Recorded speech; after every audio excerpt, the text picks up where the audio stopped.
parlera pas de mécanicien avec notre invité, on parlera plutôt de protection des enfants et des jeunes en ligne, dans le monde digital et numérique, tout ce que vous savez. Vous savez que depuis l'année 2000, c'est, je sais pas, c'est une avalanche hein, d'enfants ou du numérique, de jeunes aujourd'hui, où ces enfants même qui viennent sont même meilleurs ou maîtrisent mieux ces outils que les parents ou que les grands frères et tout ça. Et en même temps, maîtriser cet outil qui aussi a pour conséquence toutes les dérives hein, qu'on sait aujourd'hui par rapport au numérique et tout ça.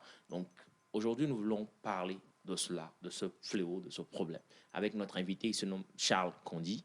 Il est CEO de eMedia. Il est aussi, peut-être quand je vais comprendre peut-être après, hein, il est aussi coordinateur Indigios, voilà, Afrique francophone. Si j'ai bien prononcé. Bonjour à vous, monsieur, soyez bienvenue. Bonjour. Voilà, je fais beaucoup de choses. J'ai juste, je pense que là, c'est bon. Immedia, c'est une entreprise spécialisée dans la création de solutions numériques. Indigitos, c'est beaucoup plus chrétien, où nous réfléchissons à créer des solutions dans l'espace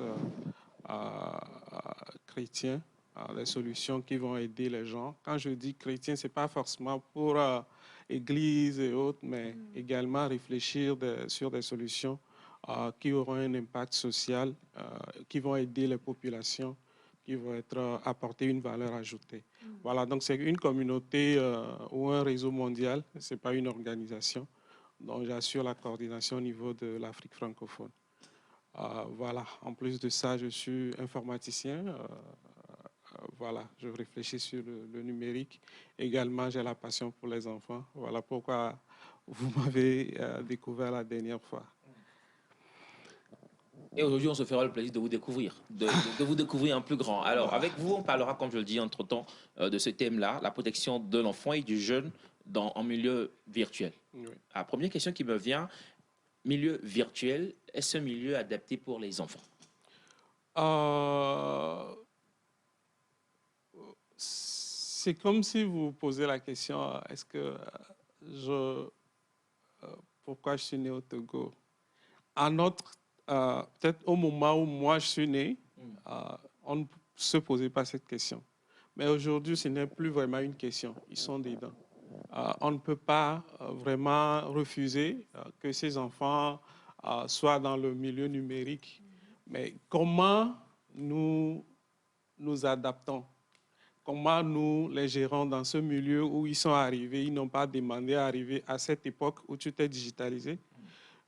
Donc, je pense que c'est là où nous devons commencer par nous interroger sur comment nous gérons ces enfants-là, qui sont pour la plupart plus éveillés sur la question, sur la chose numérique que nous. Ce n'est pas de notre époque. Eux, ils sont nés dedans. Ils naissent à 3 à 5 ans. Ils parlent d'intelligence artificielle. Bon, pour beaucoup qui ont même étudié, c'est aujourd'hui que nous apprenons quelque chose qui s'appelle intelligence artificielle. Mais un enfant, il sort, il va chez ses amis, il revient, il te parle d'intelligence artificielle. Il te demande de l'expliquer. Tu fais comment? Donc, on est obligé de faire avec et surtout être conscient et ne pas dire que, voilà, avant, entre griffes, on diabolisait la technologie. Mais nous devons faire avec. Donc, je pense qu'il faut que les adultes que nous sommes, il faut que nous soyons conscients que c'est une réalité avec laquelle nous devons travailler. Nous devons donc faire avec. C'est une réalité avec laquelle nous devons travailler. On comprend aussi par là que les enfants, enfin, nous sommes obligés, les enfants aussi sont forcés de passer par le numérique. Oui. Et quels sont donc les dangers que ce numérique renferme? Alors, le danger ou les dangers que nous avons aujourd'hui, elles sont de plusieurs ordres. Comme dans la vie réelle, il y a des dangers de faire, par exemple, accident, etc., etc. Alors, je vais essayer de citer juste quelques dangers. Il y a, par exemple, ce que nous appelons le harcèlement. Nous l'avons dans la vie réelle, mais nous l'avons aussi en ligne. Et le danger avec le cyberharcèlement, c'est que les enfants C'est beaucoup plus l'harceleur aussi, je ne sais pas si c'est le terme, viendra chercher l'enfant depuis la maison à travers vous-même votre téléphone ou votre ordinateur. Et nous avons la dépendance qui se crée. Certains ont même trouvé un nom pour appeler la mobile dépendance. Un enfant, dans certains contextes, quand vous leur retirez le téléphone, c'est comme vous leur coupez leur drogue. Donc, vous allez vous bagarrer. Et il y a le fait qu'aujourd'hui, il y a des études qui ont montré que les enfants commençaient, le niveau, pour certains, dans certains cadres, le niveau a commencé par baisser. Et il y a aussi des études neurologiques qui permettent de dire qu'il y a certaines déconnexions. Nous avons des problèmes dans les familles. Vous rentrez le soir avant les gens causent. Aujourd'hui, tout le monde est dans son téléphone. Figurez-vous, c'est tout l'homme est relationnel. Qu'est-ce que nous faisons? Nous cherchons des connexions, nous voulons communiquer, mais là, nous voulons communiquer avec des gens que nous ne connaissons pas ou que nous ne rencontrons pas. Et du coup, ça commence par créer des problèmes au niveau des familles, pas que au niveau des adultes, mais avec les enfants, les parents qui n'ont vraiment plus le temps pour les enfants. Alors que ce n'est pas qu'ils ne sont pas ensemble. Quelqu'un disait la dernière fois que ce n'est pas que je n'ai pas le temps d'être à la maison, mais c'est le temps de qualité qui a disparu. On n'a plus ce temps de qualité, tout le monde est scotché à son téléphone. Voilà, c'est juste quelques-uns des menaces que nous avons aujourd'hui. Il y a le fait que quand on n'évalue pas encore le danger avec la cyber, le cyberharcèlement, mais c'est un danger réel. Et le fait que les enfants tombent sur des contenus pour lesquels ils ne sont pas adaptés. Donc la pornographie, par exemple. Mais également, aujourd'hui, on peut tout apprendre en ligne. Les enfants vont, ils apprennent et ils essaient certaines de ces choses-là. Les enfants, les ados surtout. Ils vont aller chercher, faire des recherches comme nous et puis aller venir. Mais comme souvent le discernement n'est pas toujours au rendez-vous, on ne sait pas la limite. S'il faut, bon, quand je fabrique peut-être quelque chose, je vais essayer de le tester sur une personne. Mais en réalité, une personne adulte ne va pas essayer ça peut-être sur une personne, il va aller essayer sur autre chose. Donc, nous disons que ce n'est pas encore vraiment ça chez nous, mais puisque le monde est digitalisé, ce qui se passe aux États-Unis n'est plus trop distant de ce qui va se passer à Lomé. Concrètement, comment l'enfant doit-il se comporter en ligne concrètement? Dites-moi. Bon, là, cette question, est-ce que d'abord, il faut que nous, adultes, nous soyons conscients que nous les avons, nous sommes dans un monde un peu différent au moment où toi et moi, nous sommes nés. Et l'enfant, avant tout, c'est une personne à éduquer. Donc, si l'enfant est dans un environnement où il sait qu'il doit être éduqué, formé, je pense que psychologiquement, en tant que parent, les enfants sont disposés à écouter et à apprendre. Maintenant, parfois, le problème vient de nous, adultes. Est-ce que nous avons créé le cadre? Est-ce que nous avons ce qu'il faut? Est-ce que nous avons appris pour être à leur niveau? Avant, on se disait que c'est nous qui connaissons, nous devons les apprendre. Mais aujourd'hui, ils ont découvert des choses, ils ont appris, ils savent mieux utiliser la technologie que la plupart d'entre nous parents. Moi, j'ai étudié les technologies pendant au moins 5 années. Mais la première fois, recherche vocale, quand mon garçon avait 3 ans, c'est là où j'ai su comment on le fait. Parce qu'il ne sait pas écrire, mais il devrait aller chercher des informations sur Internet. La seule façon de le faire, c'est de parler au téléphone et qu'il trouve son information sur Internet. Alors, il l'a trouvé. Il le trouve. La raison pour laquelle je l'ai découvert, c'est que je me demandais pourquoi quand il prend le téléphone, il réussit à avoir son dessin animé. Et c'est ce qui m'a... Je l'ai observé. Et c'est depuis ce temps-là aussi que je me suis documenté davantage sur le sujet et de couper certaines choses, en fait. Donc, aujourd'hui, vous parlez de la responsabilité parentale d'abord. Et pour beaucoup de parents aujourd'hui, on va laisser les papas. On va commencer peut-être par nous, les mamans, où des fois, tu as multi-choses à faire.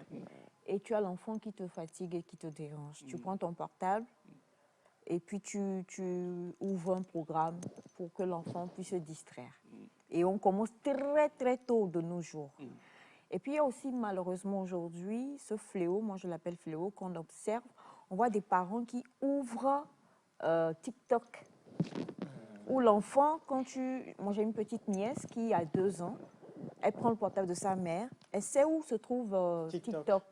Et elle ouvre et elle défile ainsi. Et ça ne dit rien, en fait, à la maman, parce qu'elle trouve que il n'y a pas de souci, bon, que l'enfant, ça la distrait, et tant que ça la distrait, qu'elle elle peut être sur sa machine et coudre, en fait, ça ne la dérange absolument pas. Quand nous conditionnons comme ça, parce que nous-mêmes, aujourd'hui, la vie fait qu'on a tellement aussi de choses que c'est difficile. On n'a plus d'aide comme avant, il n'y a plus les tassis, les nagans, les tatas, tout ça là.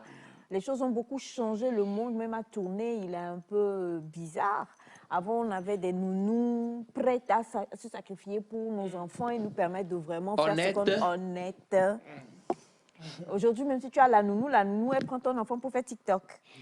Les deux, c'est vrai. Oui, tu es là et puis un coup, tu vois ta fille ou ton fils passer sur TikTok, tu te dis, attends, c'est la photo de... Et tu vois la nounou qui fait, ah, voici mon neveu que je garde et tout ça. Ah non, mais attendez. Les choses sont... Oui, non, mais il se passe plein de choses aujourd'hui. Comment est-ce que en vrai, parce que comme vous le dites, c'est comme de dire quand je suis née au Togo, aujourd'hui qu'on le veuille ou pas, plus personne ne pourra faire sans la digitalisation. Et ça va aller en s'empirant ou en s'accroissant. On est parents et on est en train de suivre cette émission. Concrètement, de par votre expérience, qu'est-ce que vous pensez qu'on peut faire pour préserver nos enfants? Ok, je salue les parents. Je voudrais dire que je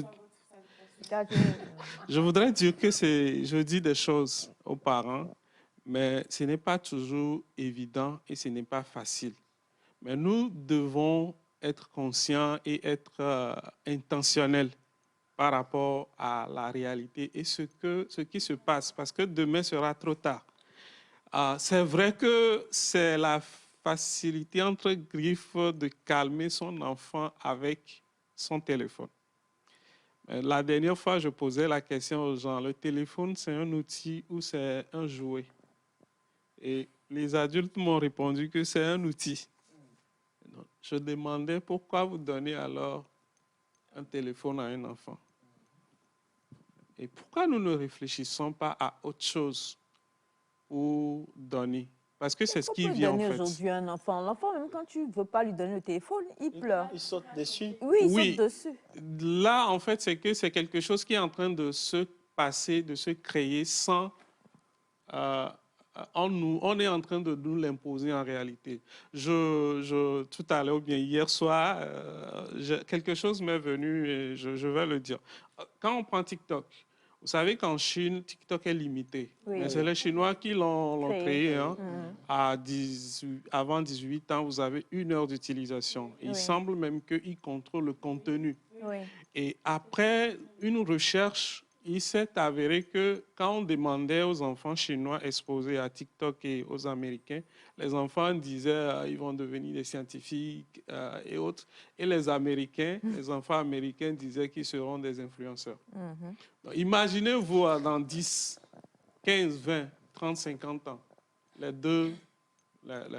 quand on prend ces enfants, qu'est-ce que les pays vont devenir avec ça? Donc, il y a des gens qui créent des solutions qui eux-mêmes n'envoient pas ou bien ne permettent pas à leurs enfants d'utiliser la technologie. Ils envoient des enfants dans les écoles où on n'a pas d'écran, etc., etc. Déjà, on nous dit qu'avec beaucoup d'expérience et beaucoup de recherche, vous allez découvrir aujourd'hui qu'on ne doit pas remettre un écran, quel que soit le type d'écran, à un enfant de moins de 3 ans.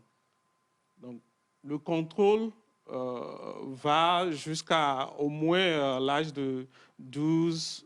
Vous avez chaque niveau, chaque tranche d'âge, vous avez quelque chose d'une responsabilité entre griffes numériques sur l'enfant. Et là, le premier niveau, pour ne pas créer ce que j'appelle un peu des zombies demain, ce que nous sommes en train de faire, parce qu'il y a des enfants, vous rentrez dans des maisons aujourd'hui, ils ne savent pas dire bonjour à un adulte. Oui. Parce qu'ils sont focalisés sur leur, téléphone oui. et ils ne vont pas, ils vont développer ça jusqu'à l'âge adulte. Donc nous, les zombies, vous comprenez ce que ça, c'est un peu caricatural, en fait. Mais vous comprenez qu'on aura des gens dans la société qui ne vont pas regarder, passer dans la rue, ils ne vont pas faire de distinction entre hommes et puis voitures, etc. Donc il y aura cette déconnexion de ces personnes-là parce que nous avons mis la technologie comme allié non contrôlé pour pouvoir régler des problèmes dans l'immédiat. La réalité, c'est dur. C'est que plus nous passons du temps avec eux, moins ils vont passer ce temps-là sur le téléphone, en milieu virtuel, comme on le dit. Mais plus ils grandissent, nous devons avoir un contrôle. Qu'est-ce qu'ils font? Bon, à chaque niveau, il y a un contrôle à faire. Parfois, quand ils sont en train de grandir, là, ce n'est plus tu dois faire ci, tu dois faire ça. Mais plutôt, c'est dans un esprit de dialogue pour dire que, OK, voici, tu es autorisé à faire ceci, on se met d'accord sur ceci. Par exemple, déjà, j'ai commencé par parler avec mon garçon, qui est un peu âgé maintenant. À quel âge tu vas commencer par utiliser un téléphone, une tablette? Et tout le temps, on fait des discussions, il essaie de ramener l'âge. Et je t'ai dit, OK, voilà, il y a des conditions, mais il faut se dire qu'avant tel âge, tu ne peux pas utiliser. Donc, c'est une question de discussion. Mais alors, s'il ne va pas utiliser le téléphone, il fait quoi? Donc, c'est là où la réflexion, nous avons besoin de réflexion. Qu'est-ce qu'on faisait avant? Qu'est-ce qu'on faisait avant? On jouait billes. Bon, les garçons, c'est les billes. Non, il y avait, désolé pour la publicité, pour les garçons, il y avait la PlayStation. Non, ça reste quand même, là, ça a commencé par là, la PlayStation. Oui, non, il y avait les jeux. En même temps, c'est pas tout le monde. Mario. Aussi, il y avait la PlayStation. C'était les grands, hein? Non, PlayStation là. PlayStation. Le jeu. En haut, en haut, voilà. C'était pas je comprends pas. PlayStation. C'est vrai. C'est pas tout le monde qui Chobo, utilisait. allez. Chobo a billes mis dans la. Billes, ampé, truc là, carreau, c'est ça. C'est un jeu chou. Comment elle a Wale. Voilà, ça c'est le début de la réflexion. Pourquoi au lieu d'allumer la télé le soir, pourquoi on ne fait pas jeu de Ludo? Qui va Pourquoi on ne fait pas échec? Pourquoi on ne fait pas échec? Non. Pourquoi on ne fait pas pour les filles en paix? Mais non. Soirée en paix. Non. Voilà. C'est intéressant hein, quand on revoit les choses là, c'est intéressant. Tu pourras le faire maintenant? Oui. Non, il faut qu'on soit quand même. En paix là. Disons-nous vrai. Il y a certains trucs, bon, il y a certains. Mais on ne dit pas qu'il n'y a pas. On dit, est-ce que c'est réellement possible aujourd'hui? Oui, c'est la question que moi je pose en Aujourd'hui, fait. les enfants ne sont pas cultivés avec ces trucs qu'on a. Même les parents, est-ce qu'ils ont toujours envie de faire ça? Bah, il y a des parents qui ne savent pas non plus. Ah oui, qu'est-ce que nous voulons pour nos enfants? C'est de là que ça doit partir. Moi, j'aime pas courir. Mais j'ai un monsieur à la maison, il aime courir. Donc, il faut Donc, s'adapter. on peut le faire pendant 1 heure de temps à la maison. Donc, chaque enfant a un centre d'intérêt. Nous devons les découvrir pour proposer quelque chose. C'est vrai, comme je le dis, comme vous l'avez soulevé tout à l'heure, je ne dis pas que c'est facile. Mais nous devons être conscients. Est-ce que demain, nous voulons avoir nos enfants? Je n'ai rien contre les influenceurs. Mais imaginez qu'on n'a que des influenceurs, pas des médecins, pas des scientifiques au Togo. Voilà, donc les influenceurs vont devenir nos médecins. Ça va être compliqué. Ça va être compliqué. Je le dis, ce n'est pas que j'ai quelque chose contre les influenceurs, mais voilà, nous allons avoir...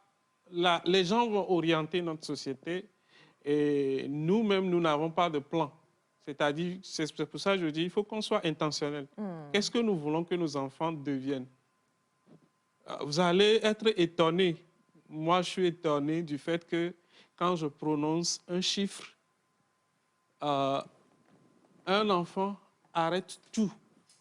Et on va commencer par jouer, par exemple, avec des chiffres. La télé, l'écran, tout est oublié. Et on va commencer 1 plus 1 égale à combien? Un enfant de 6 ans. Et il va te réciter de 1 jusqu'à 100, par exemple. Oh.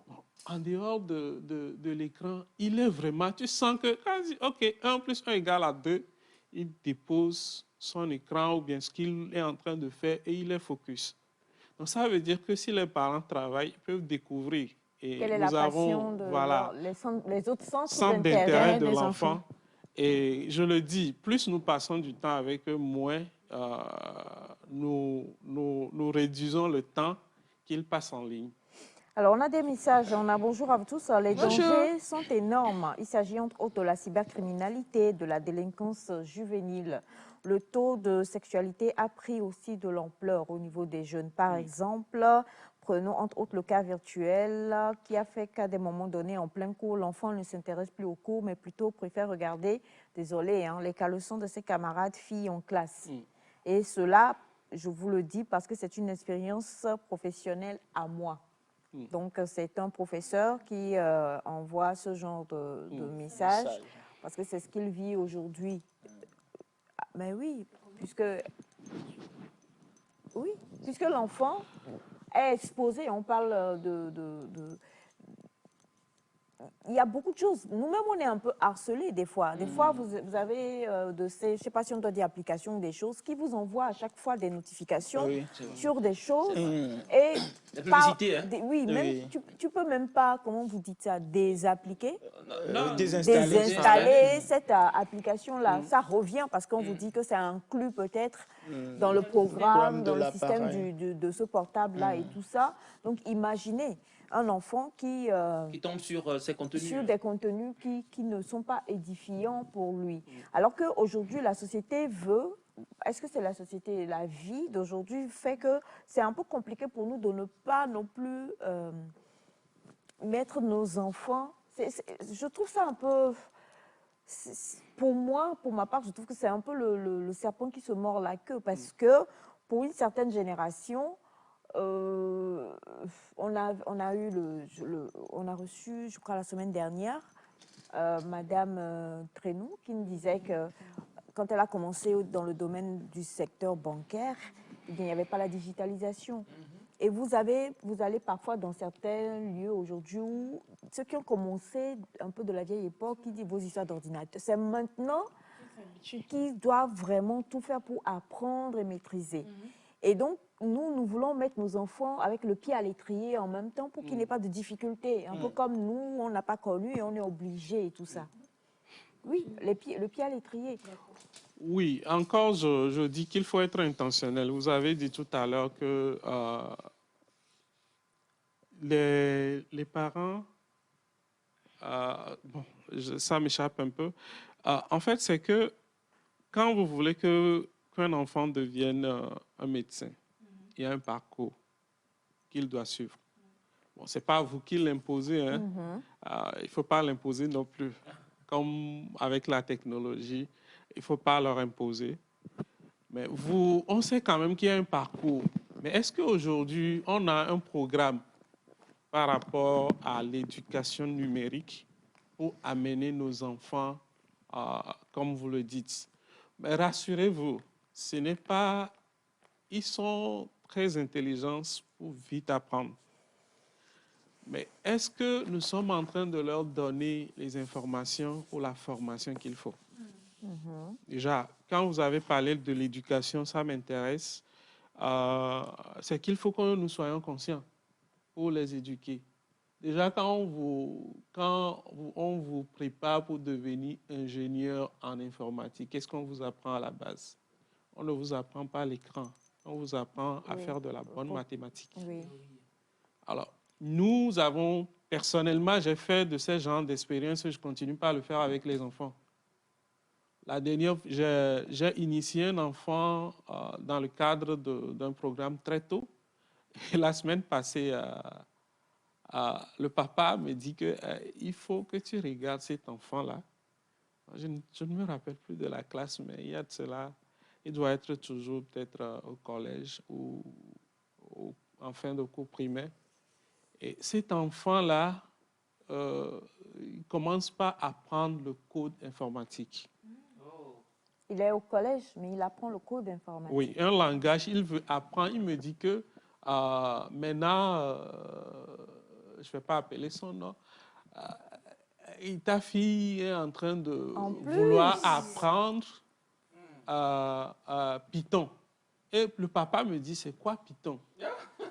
Je dis, waouh, c'est un langage informatique que peut-être les étudiants d'informatique vont découvrir en deuxième année à Lomé. Et qu'elle veut déjà. Et ça fait le deuxième appel que j'ai reçu en l'espace d'un mois. Et à l'autre, je n'ai pas été en contact avec le papa qui est un cousin. Mais il me dit que mon garçon, il est trop chose et il veut te rencontrer, qu'il fait des choses. Et il m'a envoyé un audio, j'étais en déplacement. J'ai écouté, je dis waouh. Donc, à un moment donné, nous-mêmes, on est dépassés. Alors, qu'est-ce qu'on a fait avec ces enfants-là à la base? Il y a un logiciel qu'on utilise pour les apprendre la logique de la programmation. Vous aurez appris certainement des choses qu'on a eu à faire dans le passé, Africa Code Week, des choses comme ça, où on a initié les enfants à la logique de la programmation. Alors, il y a des structures qui développent aujourd'hui la même chose. Bon, je crois que c'est eux qui étaient à l'origine de ce logiciel ou bien le MIT qui a développé un outil très, très intéressant.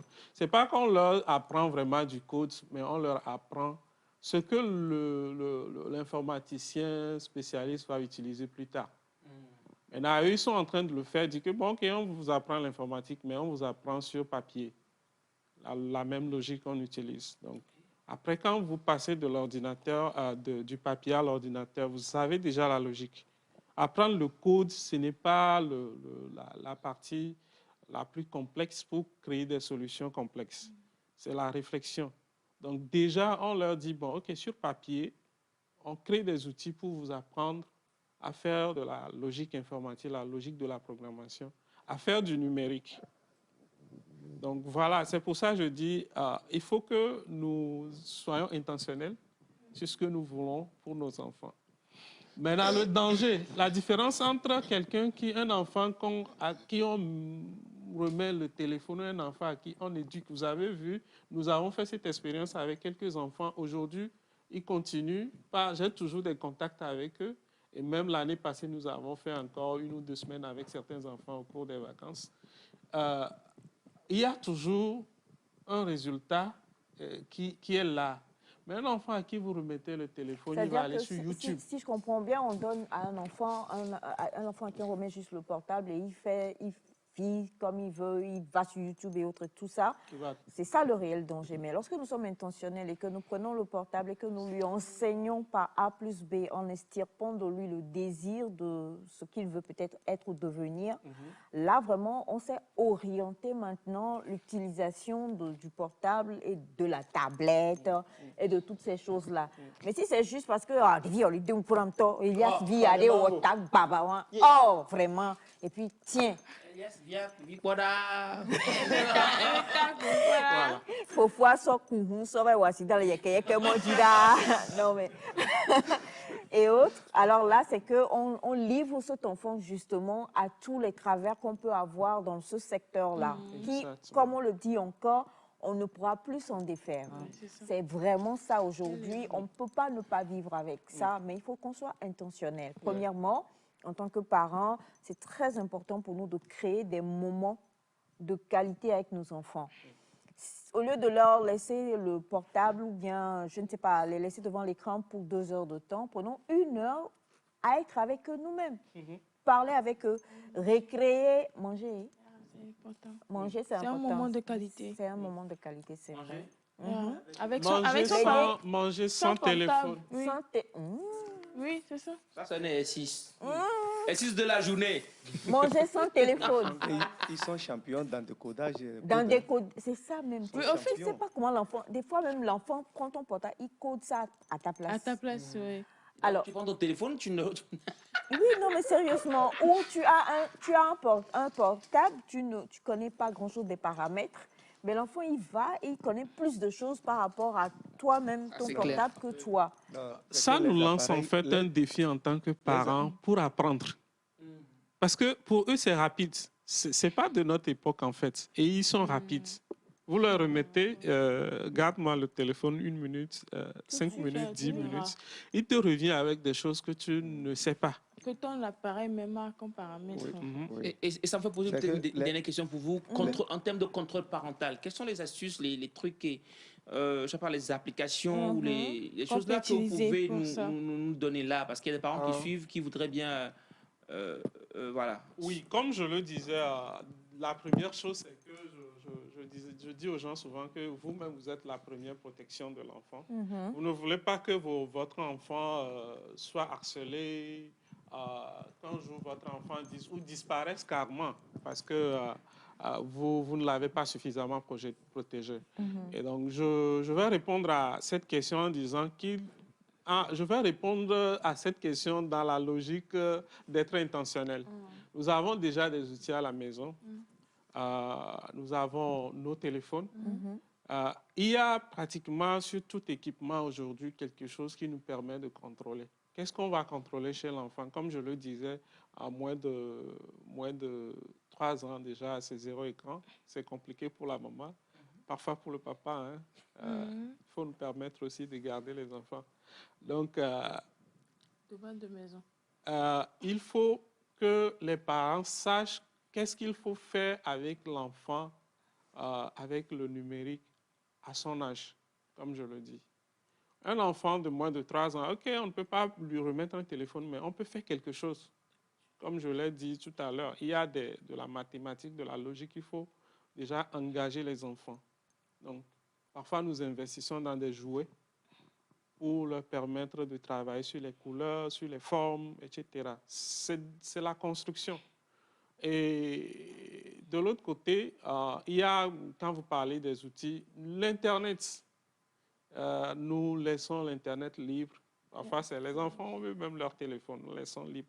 Il y a sur nos routeurs, nos équipements, il suffit d'être un peu curieux, vous allez voir qu'on peut contrôler. Oui. Donc, un type de contrôle, c'est la limitation de l'heure, du temps d'utilisation. Donc, vous pouvez dire à partir d'une certaine heure, l'Internet ne marche plus pour toi. Pour l'enfant, pas pour le parent, mais limiter le temps d'utilisation. Nous pouvons définir également la durée même d'utilisation dans une journée. Tu ne dois pas dépasser 1h30 minutes, comme on le fait pour TikTok en Chine. C'est 1 heure de temps. Là, quand on parle enfant, on va jusqu'à 18 ans. Hein. Oui. Oui, parce que bon. nos ados, là, tu limites, lui-même, il s'en va s'acheter des trucs là pour se connecter ailleurs. C'est ça aussi, affaire de Wi-Fi. Bref, on ne va rien dire. On est pratiquement à la fin de l'émission, il nous reste 30 secondes. Et la seule chose que moi je peux dire, c'est qu'on a beaucoup appris. Et on va reprogrammer encore un autre passage pour pouvoir parler aussi de ces applications un peu Family Link et tout ça qui nous permettent aussi de paramétrer. Quelqu'un est fou. Hein. C'est très important, mais on comprend que c'est un domaine aujourd'hui qui est vaste et nous, en tant que parents, nous devons vraiment prendre nos responsabilités. C'est pourquoi, mon cher Jacques, la prochaine fois que tu emmènes ta voiture chez ton mécanicien, informe-moi. Moi, ta maman, je ferai tout pour que ta voiture ne soit pas rodée, qu'elle te revienne saine et sauve. Nous étions aujourd'hui avec M. Charles Condi, CEO de E-Media, et le thème, c'était la protection de l'enfant et du jeune en milieu virtuel. Merci à toute l'équipe qui a travaillé avec nous. Merci à vous tous qui avez envoyé plein de messages. Et pour nos frères mécaniciens, merci aussi d'avoir beaucoup interagi avec nous aujourd'hui. Passez une très belle journée en compagnie des programmes de la chaîne mère. On se retrouve demain. Bye bye.